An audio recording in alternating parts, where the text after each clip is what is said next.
Good morning students. You all are most welcome to my class. Today's our topic is what is lanthanide? Lanthanide क्या है? Lanthanide contractions, its causes and its results. So let's start our class. Lanthanide contractions मतलब होता है lanthanide का संकुचन। तो सबसे पहले हमको ये जानना है कि लैंथेनाइड क्या होता है, किसे कहते हैं लैंथेनाइड। तो हमने देखा है कि लैंथेनाइड जो एफ ब्लॉक के एलिमेंट होते हैं, है ना, जिसका लैंथेनाइड का परमाणु क्रमांक यानी एटॉमिक नंबर होता है 57 और 57 के बाद और 14 एलिमेंट आते हैं जिसको कहा जाता है लैंथेनाइड।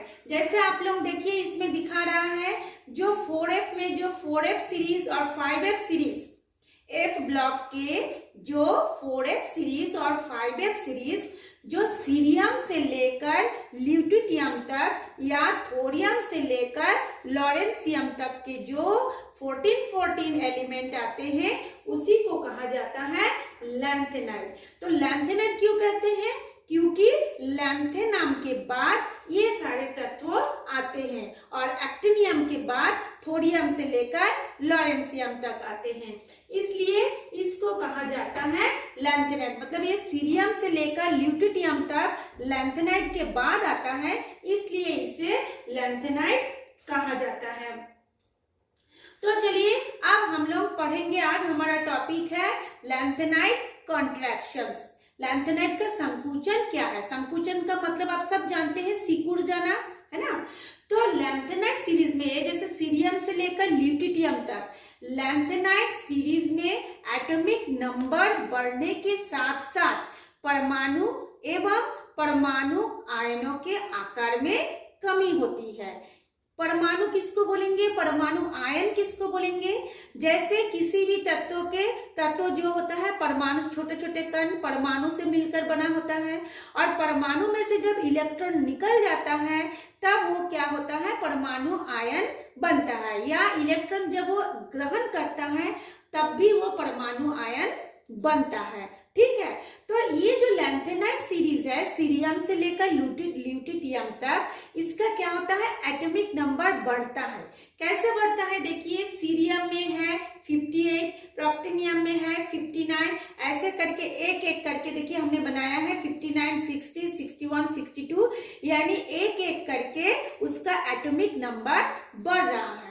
तो बढ़ने के साथ साथ उसका परमाणु आकार तो बढ़ना चाहिए, लेकिन अभी हम बता रहे हैं कि परमाणु एटॉमिक नंबर बढ़ने के साथ साथ परमाणु का आकार और परमाणु आयन के आकार में कमी होती है। कमी होने का मतलब क्या है? जो बड़ा सा था वो छोटा हो गया, तो उसी को कहा जाता है लैंथेनाइड संकुचन। अब सवाल होता है कि परमाणु क्रमांक बढ़ने के साथ साथ उसकी परमाणु का आकार तो बढ़ना चाहिए, इसमें कैसे संकुचन हो रहा है, कैसे उसकी आकार में कमी हो रही है? चलिए अब हम उसका कारण को देखते हैं। पहला कारण है लैंथेनाइड में आने वाले नए इलेक्ट्रॉन, ये जैसे देख रहे हैं 58 से लेकर 59, 59 से लेकर 60, तो आने वाले जो नए इलेक्ट्रॉन हैं उसकी बाह्यतम कोश में या बाह्यतम कक्ष में ना जाकर N-2F उपकोश में प्रवेश करता है। मैंने ये देखिए जो लैंथेनाइड के बाद जितने भी तत्व होते हैं एफ ब्लॉक के तत्व, उसका हमने इलेक्ट्रॉनिक विन्यास देखिए हमने लिखा है। ये देखिए हमने यहाँ पे N-2F टू दी पावर, यानी F का मान होगा, एक इलेक्ट्रॉनों की संख्या होगी 1 से लेकर 14, फिर D में आएगा, D का वैल्यू N-1 होगा, फिर D के ऊपर उसकी मान आएगा, फिर S का घात 2 माने S में 2 इलेक्ट्रॉन आएगा, P में 6 इलेक्ट्रॉन आएगा, फिर उसके बाद जो उसका कोश होगा उसमें भी S में 1 से लेकर 2 इलेक्ट्रॉन आएगा। ये हो गया उसका बाह्यतम कोश के इलेक्ट्रॉनिक विन्यास। तो बाह्यतम कोश के इलेक्ट्रॉनिक विन्यास किसमें आना चाहिए था? जो सबसे लास्ट में है उसमें आना चाहिए था, लेकिन वो उसमें ना आके उसके जो अंदर वाला कोश है, ये जो n-2 f to the power f का जो नंबर है 1 से लेकर 14, उसके बीच में आ जाता है, मतलब उसके अंदर घुस जाता है ना। तो उसके अंदर घुसता है तो क्या होगा, जब इसके अंदर घुसता है तो नाभिक और इलेक्ट्रॉनों के बीच में आकर्षण क्या होता है, बढ़ जाता है। कैसे आकर्षण बढ़ता है, जैसे हमने आपको बताया था पहले भी, ये नाभिक है और नाभिक के चारों ओर क्या होता है, कक्ष है, उसमें इलेक्ट्रॉन घूमते रहता है ना।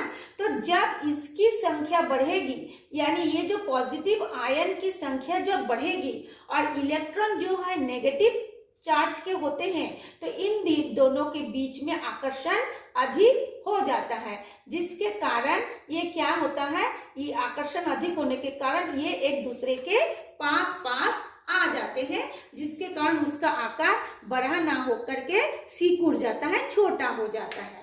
ठीक है, तो फिर से मैं बता रही हूँ, लैंथेनाइड में आने वाले नए इलेक्ट्रॉन बाह्यतम कक्ष में ना जाकर, माने इसमें ना जाकर n-2f उपकोष में, ये उपकोष में प्रवेश करता है। इससे इलेक्ट्रॉन और नाभिकों के बीच में आकर्षण बढ़ जाता है, जिस कारण परमाणु संकुचित हो जाता है।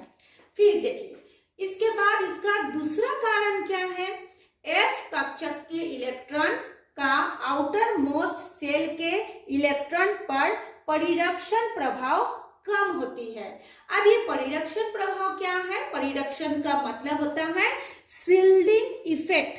तो शील्डिंग इफेक्ट क्या है, शील्डिंग का मतलब होता है दोनों के बीच में एक पर्दे का काम करना। जैसे मान लीजिए, हमने आपको पहले भी पढ़ाया था, ये नाभिक होती है और नाभिक के चारों ओर क्या होती है, कोश होता है, N ये कोश होता है, और नाभिक और कोशों के बीच में भी इलेक्ट्रॉन पाए जाने की संभावना होती है, जिसको कक्षक कहा जाता है, मतलब कक्ष और कक्षक। तो कक्ष क्या होगा, 1 2 3 4 या KLMN, और कक्षक क्या होगा, इन दोनों के बीच में भी इलेक्ट्रॉन पाया जाएगा, जैसे S-P-D-F, ये सब क्या हो गया, कक्षक हो गया। तो ये जो है बीच वाला जो है, वो उनके बीच में, ये जो कक्षक होते हैं उनके बीच में एक पर्दे का काम करता है ना, जिसको कहा जाता है परिरक्षण प्रभाव या शील्डिंग इफेक्ट। जैसे हम बोलते हैं ना, उसको सील कर दिया गया है, जैसे ताला को सील कर देते हैं, वो फैक्ट्री को सील कर दिया गया है, यानी उसको एकदम बंद कर दिया है, उसके बीच आना जाना बंद हो गया। तो ऐसे ही होता है, F कक्षक के इलेक्ट्रॉन का आउटर मोस्ट सेल के इलेक्ट्रॉन पर परिरक्षण प्रभाव कम होती है, क्योंकि F कक्षक का आकार परिधि के इलेक्ट्रॉन को परिरक्षित करने के लिए अनुकूल नहीं होता। तो F कक्षक का आकार परिधि के इलेक्ट्रॉन का मतलब क्या है, जब हम जानते हैं परमाणु जो होता है गोल होता है ना, तो उसके हम गणित में पढ़े हैं, बीच में केंद्र होता है, और केंद्र से उसकी जो वृत्त की दूरी होती है, वृत्त को जो चारों ओर जो सीमाएं होती हैं, उसको परिधि कहा जाता है। तो F कक्षक का आकार परिधि के इलेक्ट्रॉन को शील्डिंग माने पर्दे का काम करने के लिए अनुकूल नहीं होता है ना। तो ये जो उसका जो नाभिक है और उसके लास्ट वाले जो बाह्यतम कोश के जो इलेक्ट्रॉन है, उनके बीच में पर्दे का काम करने के लिए F कक्षक का आकार क्या होता है, अनुकूल नहीं होता। और अनुकूल ना होने के कारण, बीच में पर्दे का काम ना करने के कारण, बाह्यतम कोश के इलेक्ट्रॉन को या बाह्यतम कक्ष के इलेक्ट्रॉन को नाभिक अपनी ओर आकर्षित कर लेता है, क्योंकि नाभिक धनावेशित होती है, इलेक्ट्रॉन ऋणावेशित होती है। तो जब आकर्षण करते हैं तो एक दूसरे के वो पास पास आके सट जाते हैं, जिसके कारण उसका क्या होता है, आकार छोटा हो जाता है। इसी आकार को छोटे होने को कहा जाता है संकुचन या कॉन्ट्रैक्शन। ठीक, ये तो हमने बताया कि लैंथेनाइट क्या है, लैंथेनाइट संकुचन क्या है, संकुचन के कारण क्या है। अब हम देखते हैं ये जो संकुचन हो रहा है इसका रिजल्ट क्या है, परिणाम क्या निकलता है। तो चलिए इसका हम परिणाम देखते हैं। परिणाम में देखिए कि संकुचन के कारण रासायनिक गुणों में बहुत कम परिवर्तन होता है ना। लगभग दोनों में क्या होती है, समानता दर्शाते हैं। तो बहुत कम परिवर्तन होता है का मतलब क्या है, बहुत रासायनिक गुण लगभग एक जैसा हो जाता है। मान लीजिए सीरियम का जो रासायनिक गुण है वो आपका पीआर से मिलता है, प्रोक्टिनियम से मिलता है, या जो प्रेमेथियम का होता है वो सोमेरियम से, या यूरोपियम का गॉडेलेनियम से। ऐसे एक दूसरे के साथ उसका जो रासायनिक गुण है बहुत मिलता जुलता है, लगभग समानता ही प्रदर्शित करता है। और जिस कारण इनको क्या समानता प्रदर्शित करते हैं तो क्या दिक्कत होता है, जिस कारण अलग अलग तत्वों को शुद्ध अवस्था में, प्योर स्टेट में प्राप्त करना बहुत ही डिफिकल्ट हो जाता है, कठिन हो जाता है।